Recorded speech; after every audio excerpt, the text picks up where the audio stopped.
Hello, everyone. I just want to welcome you to week one of Ask an Advocate. And today we are here with the Solution Center out of Fond du Lac. And so, um, do you all want to give a short introduction of yourself? Sure. I can go first. My name is Jody Gint. I am the domestic violence program coordinator. I actually kind of do many roles here, but I've been with the organization for about 7.5 years, going on 8. I am the outreach advocate as well, our legal advocate, and I also work on a housing piece. So Haley, do you want to introduce yourself? Sure. Hi, I'm Haley. I am the child and teen advocate at Solution Center. I also do prevention education for Solution Center. So that means going out into the community and into schools and doing different presentations on domestic violence and healthy relationships and all that kind of stuff, whatever is needed. I have been in this current role for about 2 years. I did previously work as a support advocate when I first started at Solution Center. And that's pretty much me. All right. Well, welcome. I just want to also say that if anybody has any questions or anything that they want to ask, if they could raise your hand, or you can just put it in the chat as well. And we will try and keep up with those. So thank you for introducing yourself. I'm wondering, Jody, if you could talk just a little bit more about what your role at the Solution Center is. Sure. So when I started here, I was the housing and legal advocate, was really the basis of my role. So regarding the legal piece of things, I help with restraining orders, I help with divorce, court, child custody battles. And when I mention that I help with it, I really help with the paperwork. And then I can also attend court hearings with our clients. As an advocate, I cannot speak in court, but I can really be there for their emotional support and just to kind of have somebody by their side and then really go through the process of what just happened in court after court. So, that's probably a good third of my job, my role here. And then an outreach advocate, I work with any clients coming to us with any needs that are not staying at our shelter. So that could look like case management. Again, it could be the legal piece of things. Really kind of starting where they're at, working with whatever they need help with at the time.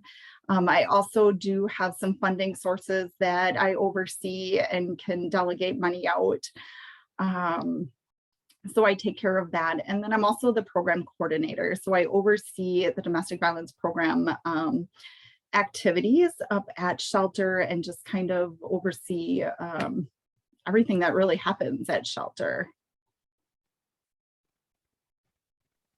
Great, thank you. I see we have Jeanette joining us now. How are you? Good, how are you? Sorry to be late. I was on a call.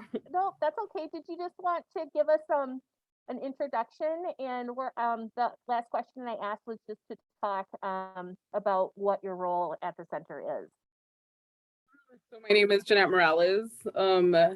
I've been with the agency for about 2 years now. I am the shelter case manager. So I work with our residents pretty much on whatever goals they have once they arrive to shelter, whether that's like finding housing, setting up services, referrals to other agencies in the communities, finding employment, filling out applications for like housing, birth certificates, social security cards, pretty much help them do whatever they need help with, and working on goals, which the two main goals that typically every resident has is finding employment and finding housing.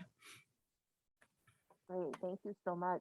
Haley, did you want to speak to what your role is and what your job looks like? Sure. So can you hear me? Okay, so when I'm in shelter, I work with the children that come into shelter and whoever their immediate caregivers are that are with them in shelter. We kind of work on what their family goals are, or if any of the children have any specific needs or concerns or anything going on. I kind of help them out with that. Outside of shelter, like I said, I do prevention education. So I go into the schools and we do different presentations with kids from 4K on up, where, getting into the high school and stuff like that. We're working on it. I also go to different organizations and do groups there if they're open to me doing that. Yeah, and then just help out wherever I can. That's awesome. It's definitely needed. Could each of you kind of go around and talk about sort of like your education background is, and kind of like talk a little bit of like your path, like how did you kind of become or get to where you are at today? Yeah, I can go first. My education, I went to Marian University here in Fond du Lac. I got my bachelor's degree in human resources and then in psychology. That was just in 2018, so pretty recent. I have worked in domestic violence services though for longer than that. I actually started out, I don't even remember what year it was, but it was as a work study through Moraine Park. That's kind of how I got introduced into it. And I had no idea what I was doing or what, really what domestic violence services was. But that's kind of how my career grew from, that very beginning point into where it is now. Thank you. Yeah, so I have, right out of high school, I went for a 2-year associate degree in corrections science, not really having any anticipation into working in the domestic violence field of any sort. I really worked in more of the corrections side. And then I did something totally different. I worked in a salon. So I met one of my clients through the salon who at that time worked here at Solution Center. And I was really intrigued by her job. When we would talk about things, it was very interesting to me. I, love to like work with people, right? So to me, I was like, oh, I was very much interested. She then reached out to me when this position opened up to see if it was something that I was interested in. And at that time, it was just the housing and legal advocate piece of my position.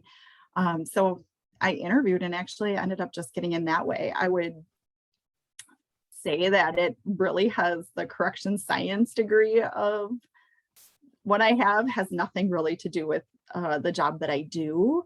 I think it just kind of fell on my plate just by knowing somebody. For me, I just recently got my associate's degree this past, the spring semester. But I moved to Wisconsin in 2017. I was looking for employment. I've never worked with in this type of job, or so I was just looking for a job, and they were hiring for the support advocate position. I applied. I got the job. I worked here for a couple of months. I really, really liked it. Unfortunately, I had to pursue something else. And then maybe about 2 years later, I believe, I came back to Solution Centers as the case manager when this position opened. Yeah, and I like I said, I've never worked in this type of field before until now. So does the Solution Center, do they offer you, like, is it more on the job training, like in-house training then, to kind of be able to gain the knowledge that you need to work with clients? Yeah, we definitely have training 101 that we offer, here on Zoom or any sort of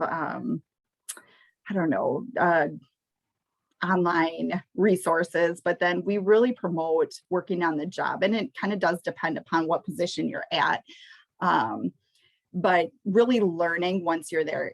So much of our position and jobs are hard to train somebody until they're actually in the field in the work, getting the experience of taking crisis calls, everything looks so different, right? You can only train so much before you really have to just kind of get your feet wet and get going. And then we're there to support our advocates to really help them feel comfortable in doing these things. Ladies, do you guys have anything to add to that? A piece that I would just add is that we're really fortunate too that we are able to do trainings through like End of Use Wisconsin, and Jody and Nicole very much promote like us, doing trauma trainings and all that kind of stuff too, so that we, have that continuous knowledge and can always be learning something. Yeah, that's what I was going to say. I was going to talk about End of Use, how they're a great resource for training our advocates.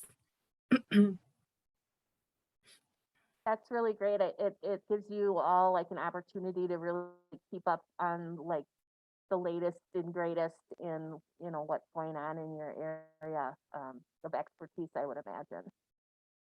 I looked at your website a little bit, and so I noticed that you also work with homelessness in your area too. Are those like, you have separate advocates for one or the other?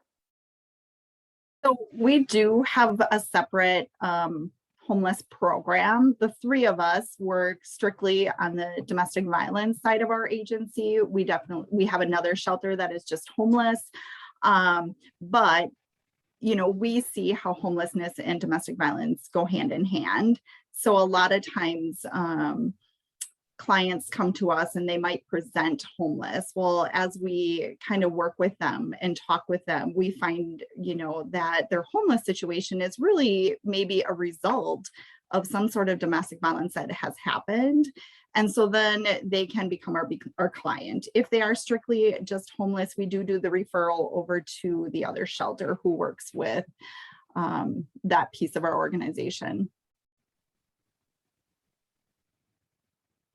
So that actually was going to be my next question then. So you have two different buildings, and one is for strictly domestic violence clients and families, and the other one is for homelessness. Yes. Yep. Okay. Completely different houses. They're on different streets, run by different advocates. We do not overlap due to confidentiality. It is completely separate. So I'm wondering if your domestic violence shelter, do you only take families?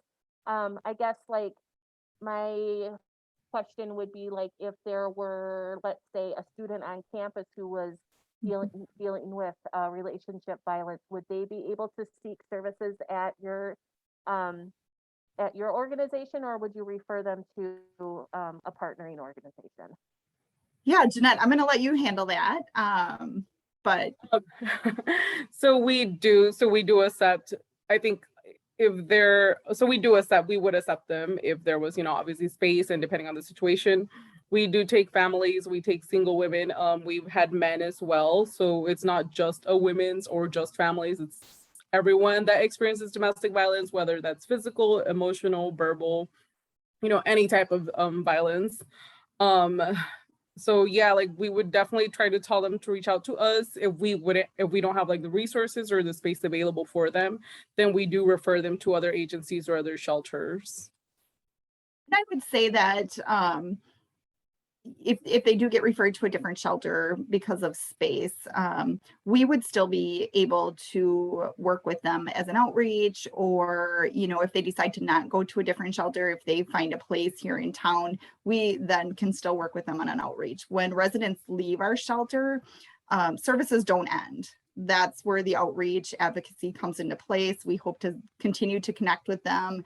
We realize just because maybe they have a place to go, their struggles are not going to be there, right? They're still need some support and guidance and any sort of assistance. So yes, we really strongly recommend staying in contact with us. So if for whatever reason somebody couldn't get into shelter, we would still be able to provide, child advocacy, outreach advocacy, legal advocacy, anything but shelter.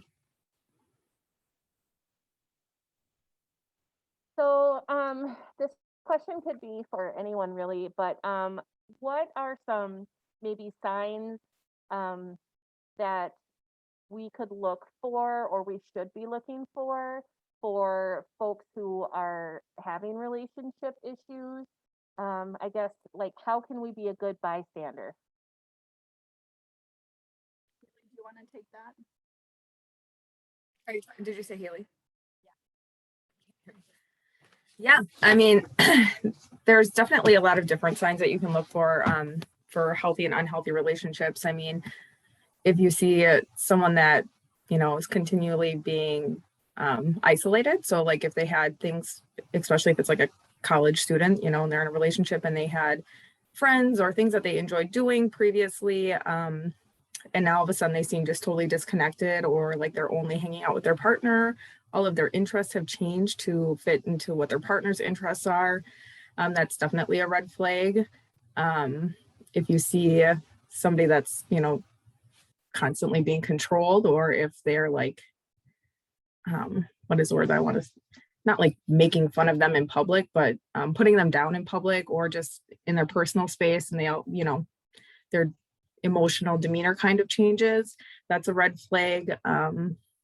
I mean, obviously, if they reach out and say, hey, I think that I'm not in a healthy relationship, you know, being there and listening and kind of, you know, asking them questions about what's going on or what they think that they want to do, that's always, you know, helpful. What are other like really?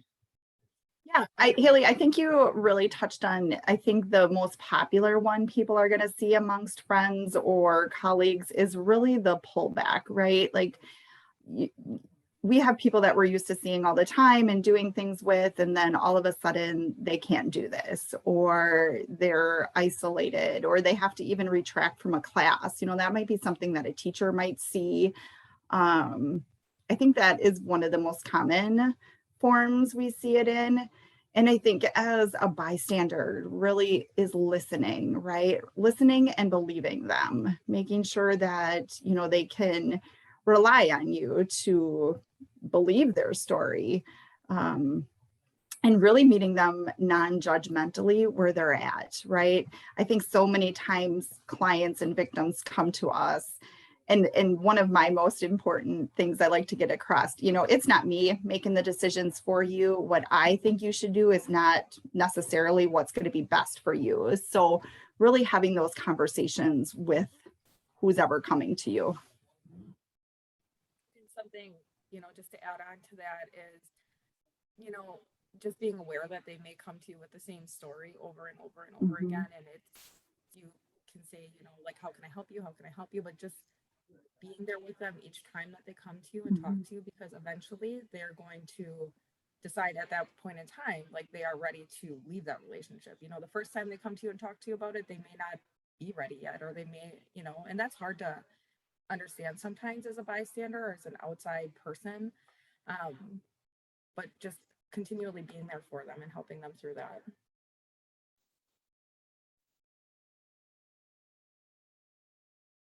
So you talked a little bit about isolation, and I'm wondering what kind of things that maybe the COVID-19 pandemic has exacerbated for your clients.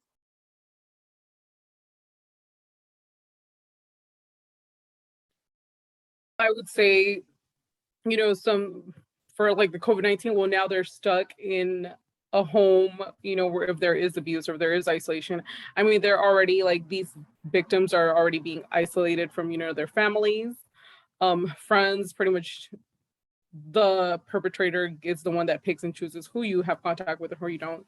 So I think, I mean, COVID made that worse. We did see a decrease in the number of phone calls, like especially last year around like the beginning into summer of COVID, we saw the decrease in phone calls. We didn't get like many shelter requests. Typically the summer is the time of the year where we get most of the shelter requests, or a lot of phone calls for request. However, last year it was really, really low. Yeah, so we did see that significant drop. And that could be, you know, many people lost their jobs, right? So the abuser could be at home all the time now. So, right, she has no opportunity and to make that call or to get out or do any of that. So, yeah, I would agree with Jeanette. We did see a decrease in our services, but understanding that that's not because it's gotten better, right? It's just there's so many of those other factors that I think are prohibiting or standing in the way of them reaching out for help. And maybe that's why it's, definitely more important to the people that are close to them to be more aware of situations. We've had friends reach out, most of the time we can't really do too much when somebody else calls us. We definitely need that victim to call us. But we can arrange, I arrange through emails, like a third party email to try to connect services or get the assistance that they need.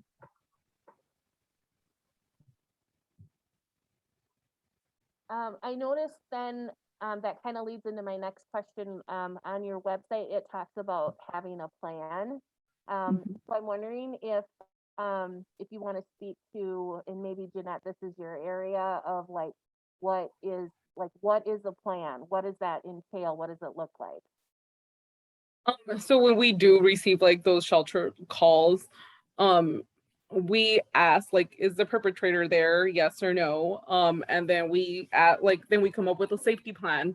So for example, if like things escalate or like they get into an argument and things get worse, well, let's plan for the victim to get out safely out of the house, or to so we say, so like for example, for things that I've said are like, okay, we'll make sure you're like out of the kitchen, away from like where there's like knives or like something that like you can get hurt with. If you're like in the living room and that the person like likes to hit you or pretty much get physical, make sure like that you're like maybe by the couch or by somewhere where like if you fall, like you fall onto something soft where you're not going to get like an injury. If you live in a 2-story house, make sure that you're like on the first floor, so in case you do need to flee, like, and you're not near a door, like you're close to a window that's where you have to jump. It's just very different. Safety planning is different for every victim, but those are like the most common things like that we do talk about. Make sure you like if your neighbor hears it, make sure like you do talk to your neighbor if you get along with them and you can trust them, like, hey, like if you hear this, like call the police for me, or like this is a safe word that if you hear me say it, like it's like a signal for me, like for you to call the police. It's just very different for every client, but those are like the sort of things that we do for safety planning. I would say too, I usually remind clients that if they have the important paperwork, birth certificates, social security numbers, stuff like that, to try to get them out of the house ahead of time, because you need those important papers moving forward, right? Finding different housing. And a lot of times abusers do hold those against, knowing that it takes time to get all of that renewed and reissued. So that's a piece of it. One other thing I, like to have them think about is, do you have an extra set of car keys? Can you put them someplace, that only you know about? Do you have an extra phone, like a prepaid phone that you can put someplace? Phones are a big thing for abusers to hold against or break or, destroy, just knowing that then they can't call out, right? So if you have this overnight bag packed, ready to leave just in case, that might be someplace you want to keep the phone, or in your vehicle, or someplace they don't know about, just so you have that safety feature. And then something that I would add to that is just, Jeanette mentioned it too, like having a safe word, but in the family. So like if you do have to get out, your kids hear that safe word, they know a plan, they know what they're, what to do as well, to exit out the back door and go to the car or run over to the neighbor's house or something like that, just so that, you don't have to worry about, I have to gather all my children and, it's just an extra thing. So if they have a safe word, they hear that word, then they know to exit and to get out as well. That's great. Haley, could you talk to us a little bit about what presentations that you do in the schools and out in the community? Sure. So focusing on like the elementary levels, we kind of work with their counselors and stuff. So we do starting in like the 4K, I want to say probably through about second grade. It's mostly talking about emotions and feelings and how we can, calm down and get ourselves, if we're feeling upset, like what we can do in order to calm down. When we get into third grade, we talk more about like being there for our friends and not leaving anybody out, kind of that, I don't know what to say. I forgot my word that I was going to say, but just kind of being there for each other and, making sure that we don't leave anybody out and leave anybody behind and, just checking in on each other. As we get into like the older grades, or like I said, I do groups with like middle schoolers and stuff. That's when we start talking about healthy relationships and healthy family relationships. It's not really until eighth grade is when we really start talking about like dating relationships, which I mean, that could probably start at a younger age, but dating is a big word. And so sometimes it, freaks kids out if you say, oh, are you in a healthy relationship? So if we talk about friendships and families, then that seems like it works better with that younger 6th, 7th grade, and then 8th grade and on. That's when we start talking about healthy dating relationships and stuff of that sort. Can you talk about what you do for the Big Brothers, Big Sisters, like what that program was going to look like? Yeah, so that program was every Monday they do, well, it's not actually Tuesdays. They have, I want to say it was 8 kids or something of that sort that would come together once a week, and then they would do like a topic. So it could be anything from self-esteem to, healthy relationships, anywhere in between. And they'd have all the kids, so it'd be boys and girls come together, and then, they would have, they would talk about these topics and kind of do activities and stuff like that. Then the next week it would be just the girls. So if the girls had something that they wanted to talk about without the boys being there, and then the next week it'd be just the boys. So if the boys had something they wanted to talk about without the girls being there. And then the last week of that month, there would be like a outing or some sort of activity that would relate back to the topic of the month. So yeah, I mean, it was just anything that, could be affecting kids at that stage in their life. I love that. That's like giving just another outlet for kids that age to like not only be able to talk about it with someone, but hopefully put some things into place where as they get older, hopefully they won't become a victim or perpetrator. Mm-hmm. So and Jennifer, I have to give her credit at Big Brothers and Big Sisters, really is the head of that program. And she was so kind to welcome us in to help out with that. So. Well, thank you. That's great stuff. Kind of on the flip side of it, do you all ever have to work with perpetrators? Or are you strictly there for victim survivors, or do you also have groups for perpetrators? Based on our funding, we cannot work with perpetrators, so we strictly just work with the victim survivors. We do referrals. Every once in a while, we'll get a call, if there's a court order and they obviously look us up and think that we can provide service.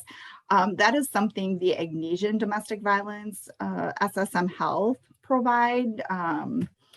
I can't even think of the program that they have, but I think it's like a batters something. So we just refer them to call over there, but we, based on our funding, cannot assist.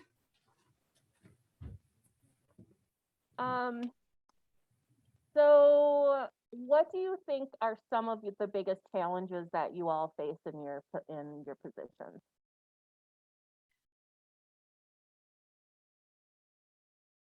So I would say one of the biggest challenges that I feel all the time when it happens is, right, we're here to listen. We're here to help navigate their journey through this. They come to us sometimes looking for answers, right? And, there are times where the only thing that I can do is listen. I don't have any other resources that they haven't tried. I can't advise them on any sort. And so I think one of my biggest struggles is really feeling helpless at times when all I really have to do, all I really can offer is a listening ear, right? And let them vent to me. So I find that a struggle when I just don't have another answer for them, or just another route to try. I would say that that's my biggest. I would agree. I think we really struggle sometimes with just lack of resources ourselves. I mean, we do have a lot of great connections in the community, but sometimes it's just, there isn't another, I want to say, housing right now is a really big struggle for us because there's just no housing available. And that becomes, it's hard. It's hard to, not have an answer for somebody when all they really want is that answer. And it's like,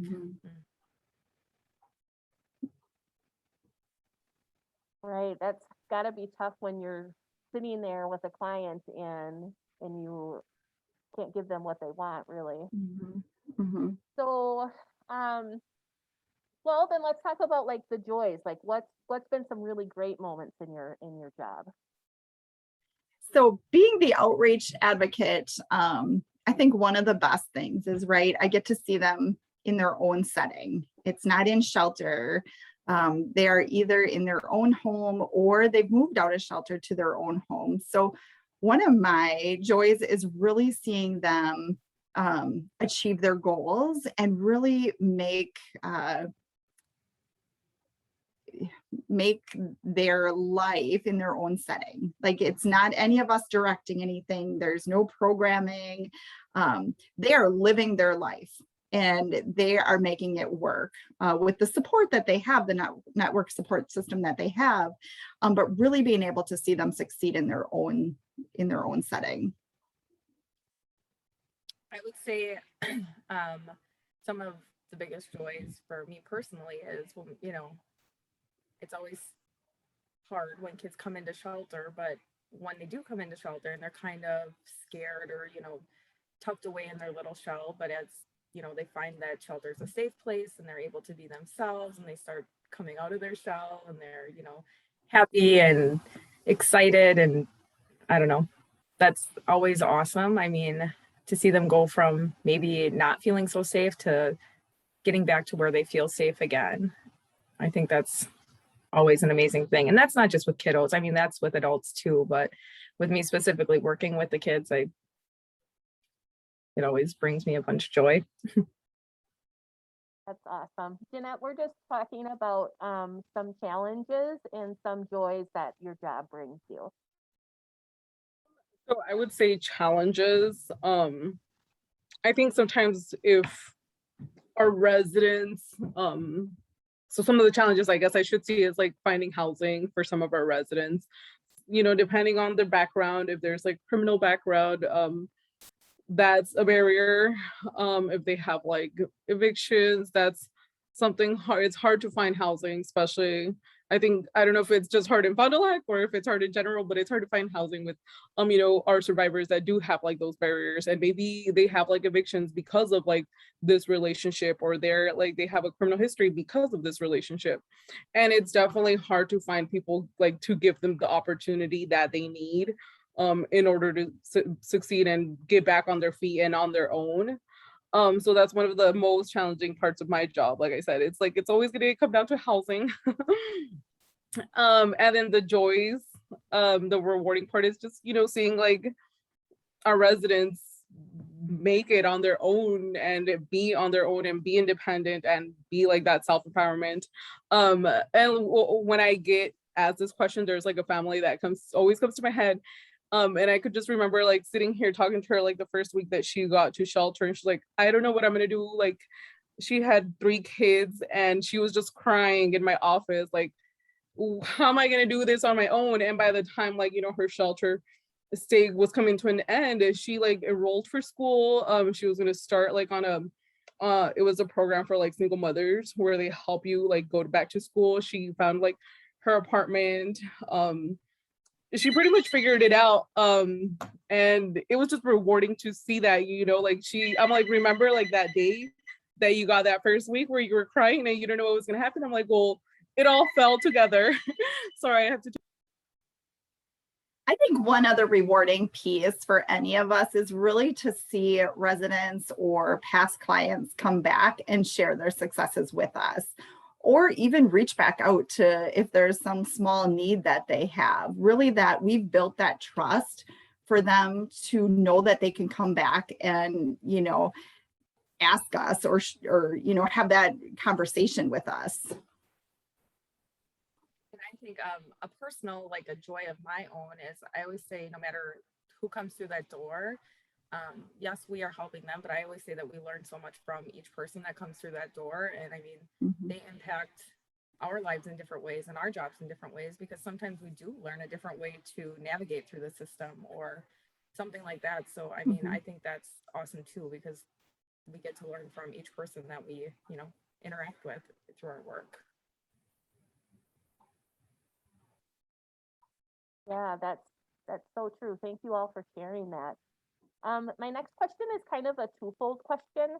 I know that the work that you all do can be pretty emotionally taxing at times. And I know that vicarious trauma and things like that can sometimes come up. So I'm wondering, like, what you all do to kind of protect yourself from that. And then the second part would be, like, what do you all like to do for self-care to kind of like make sure that you're staying emotionally healthy as well? I can start. I would say for like vicarious trauma, I think it's great that we have each other as staff, that we can, if there's something that we went through at work and it was really tough and emotional for us, because that happens sometimes, that we have somebody there that we can talk through it with and kind of, just decompress and just move through the process. I think for myself, with self-care, warm baths, and I have kiddos too, so just getting to hang out with them and come home at the end of the day, and they keep me busy. And so, I mean, that's really rewarding for me. Yeah, I would agree with Haley. I think we have a great support team, and we're all open to, at the right times, just being the listener for anybody, any of our staff who has gone through things with clients, because yeah, we're human. I mean, we definitely, feel our feelings as well, and we have to hold it together, right? And so having that opportune time to speak with our coworkers and just kind of process through things. And my self-care is, I first off make sure that I shut my work phone off when I'm home so that I don't get calls. And then, I don't check emails, not on work time, anything like that. Like, I really prioritize my family outside of work time. I go boating. I'm very much into my children's sports. Yeah, just really understanding, taking time for myself. And I would have to agree with both Jody and Haley. We do have like a very strong like support team. So when we do get those stressful situations, I do go to talk to one of them, or we just we just talk about it and get our feelings out, because like we said, we are humans, and we sometimes, we sympathize with our residents to what they're going through. So yeah, just having that support system, it's great. For myself, I have kids as well. They do sports, they have activities after work, so they keep me busy. And I think just being with them and watching them do their thing helps me. And I also don't check like my emails outside of like my working hours, or like I do shut my work phone sometimes. yeah. Well, I it think sounds that like, that's oh, I oh, think that sorry, go that's ahead. so important to set those boundaries up, because this is a 24/7 job, right? And that's why we have advocates at the shelter 24/7. So it's important that we all take our time to get away from this job and really focus on ourselves. So I think it's, setting those boundaries, setting, not answering your phone, not checking your emails, like really take the time, because burnout happens, and that's not what we want to see our advocates go through. Yeah, so just making sure that your work-life balance really stays in check, so that Mhm. you're not giving too much of yourself to your job, even though it's probably hard sometimes not to, but just like consciously setting those boundaries. Um, let's see. Well, can we talk about maybe like what kind of volunteer opportunities that you have? Do you accept volunteers? Do you tell me about that aspect of your job? Right now, we don't have a lot. When we went through COVID, we really pretty much it ended up stopping, right? We didn't want people coming in. I do know that it's probably not something that the three of us have much knowledge on. That's more our director works on those. So I don't know that any of us would have a ton of information on that. I would just, if anybody's interested in volunteering, reaching out to Nicole, and she would be the person to consider that.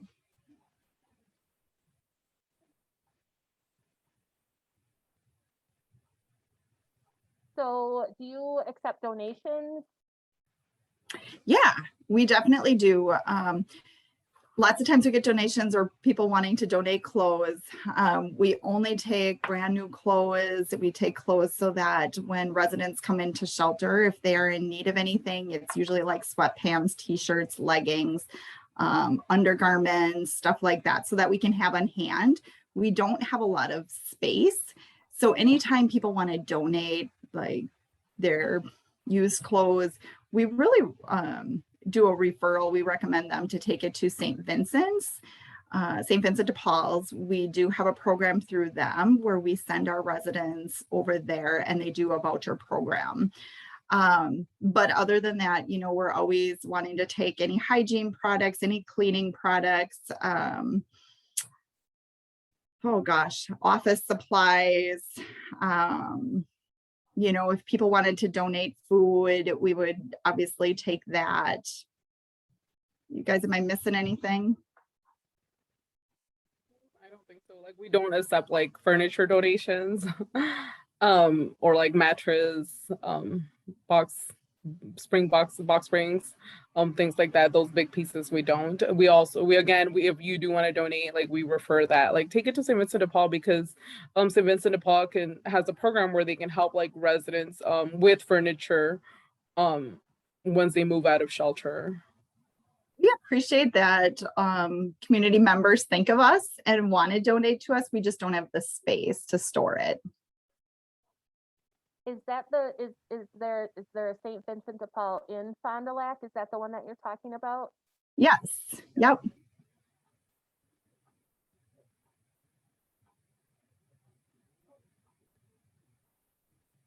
I would just say for other donations, we new toys. So like if kiddos have birthdays in shelter or something like that, that way we can give something to whoever their caregiver is, and then they can either give them the gift from themselves if they were unable to get their kiddo something, or if they want to give it to from the Solution Center staff, they're more than welcome to do that too, whatever they want. But it's always nice to have something to be able to give to them as well.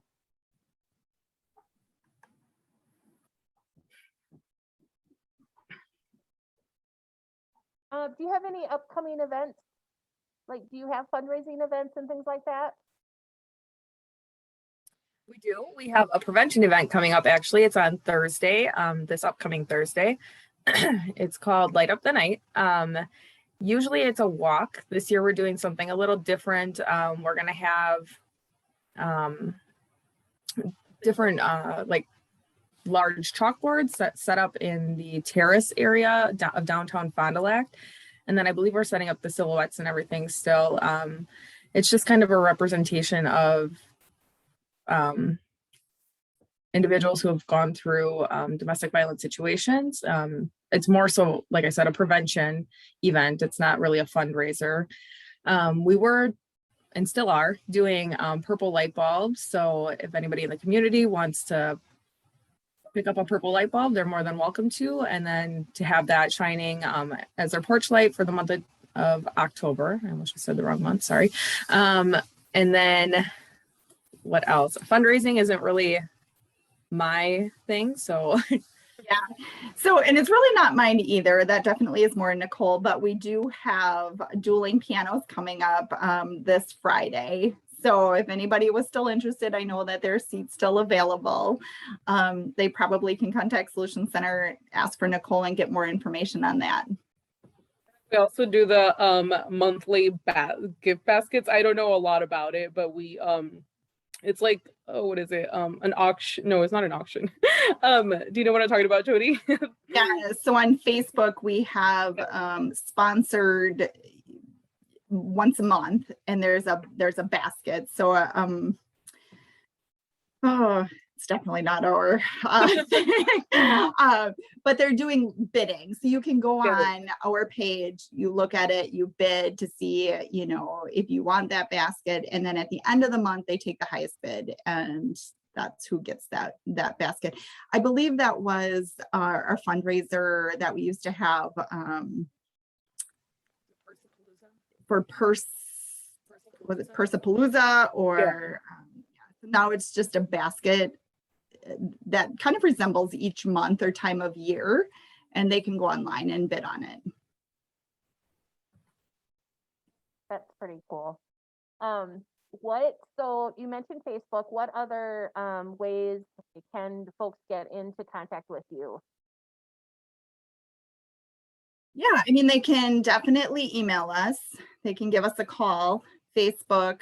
they can just stop by. Yeah, walk-ins are always, you know, there's somebody in the office Monday through Thursday, 8 to 4, Friday, 8 to 2. And, you know, usually there's usually somebody free to be able to talk to them. Otherwise, we set up an appointment as soon as possible and come back and reach out to them. If there's anybody who's watching or will be watching, and they're in an abusive relationship right now and they're looking for some help, what should they do? Do you have like a number? Like, what would be your advice to kind of start the process? Yeah, I think, you know, the first is calling our crisis number, which is on our Facebook page or on our website. Really calling and talking to the advocate, finding out where they're at, and we can go from there with setting up an appointment either in person or on over the phone, and really assessing the needs that they are in the moment, what they need. Do you have folks that work with you who are bilingual, or like what other languages do you offer your services in? So we have Jeanette, the case manager who's on the call. She is our bilingual advocate. So she can work with obviously any piece of the organization that needs the assistance. She can help me with an outreach, or we use the language line if there's anything that we can't meet that need for. Someone else in a different call had mentioned the language line. What is that exactly? So it is just a website, right, that you can both type into and it will transcribe in the language that is needed what we're discussing. Jeanette, have you used that at all lately? No, I have not, but it could also be done over the phone. Like there's a specific phone number that we have to call for the language line, and then they'll connect you to like the right person to translate or things like that. I do the Spanish. I speak Spanish. So if we get any Spanish speakers, they come directly to me.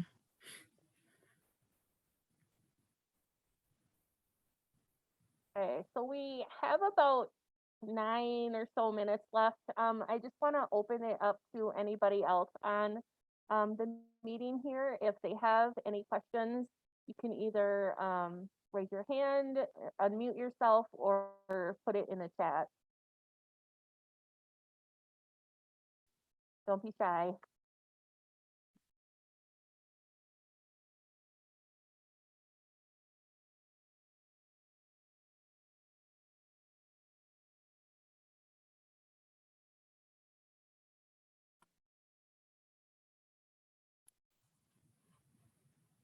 Okay, well, I'll ask another one. I'm wondering what outside policy work that you all are interested in, because I know that sometimes the different state laws or federal laws can kind of affect like what's going on and what you can do and different things like that. Do any of you have any thoughts about that?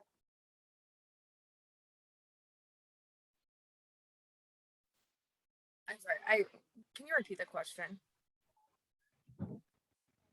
I'm just wondering if any of you have done any work with, let's say, policy or lawmaking or different things like that. Like, what do you like to pay attention to as far as like outside kind of government things that sometimes have an effect on nonprofits and different things like that?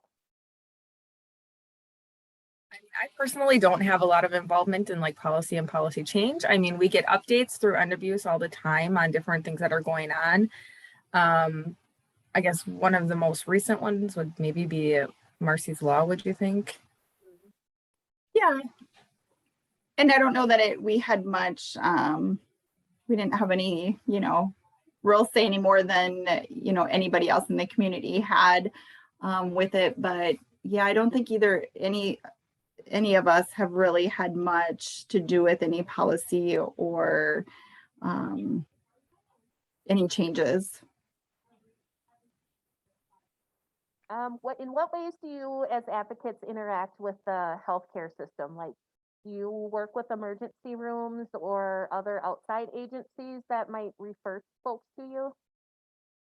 They call, if emergency rooms call during our normal business hours and they're requesting an advocate or would like an advocate, we would go and respond. And I have done that before, but we are not a direct service to them. I know in the past there has been another DV agency that would report on off hours to the emergency room.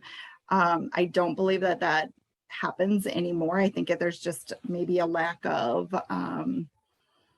advocates or resources to be able to do that. But if that was something that they call during like normal business hours, I would be the one that would be able to respond.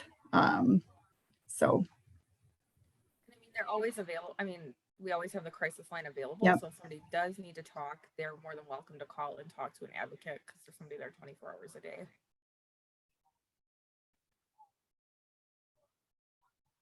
So so I guess I always thought that like if someone went in, like say they were hurt from a domestic violence situation and they went to the emergency room, that someone might call someone, like do they call social services or do they just kind of stay out of it and like and the person is really kind of needing to make those decisions themselves? So if law enforcement responds to a domestic situation, we have a LAP program. It's a lethality assessment program in place. And what it is it's really a connection. It's meant to be a connection from law enforcement responding to the scene of a domestic and really connecting them to an advocate at the shelter on scene. And so we do have that program set up. At that point, the victim gets the choice to either speak with the advocate or the advocate just gets some information provided by the officer on duty. So if it was something that the victim is requesting services but needs to go to the hospital, we could then, work with them that way over the phone. But I think each community has different setup. And I know that Fond du Lac does not necessarily respond at this time to the emergency room all hours of the day.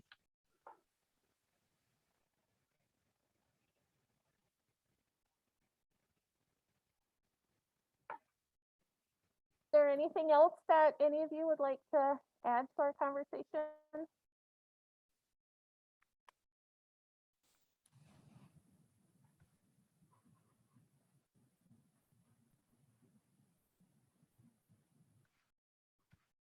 I'm just gonna put it out there again, if there's a last call for questions or anybody else would like to say something.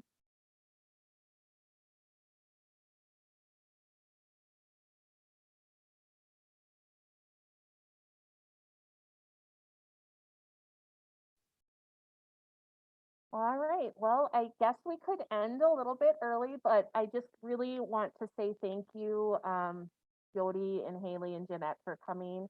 And this was such a great talk, and I know I learned a lot, so I just really appreciate you all coming and talking with us today. Well, thank you for having us. It's a great field to get into, and we are always looking for new advocates who are interested in doing this work. Thank you. Thank you. For everyone, and we hope to see you all at next week's Ask an Advocate. It'll be Monday and same time, 12:40 to 1:40. So thank you all.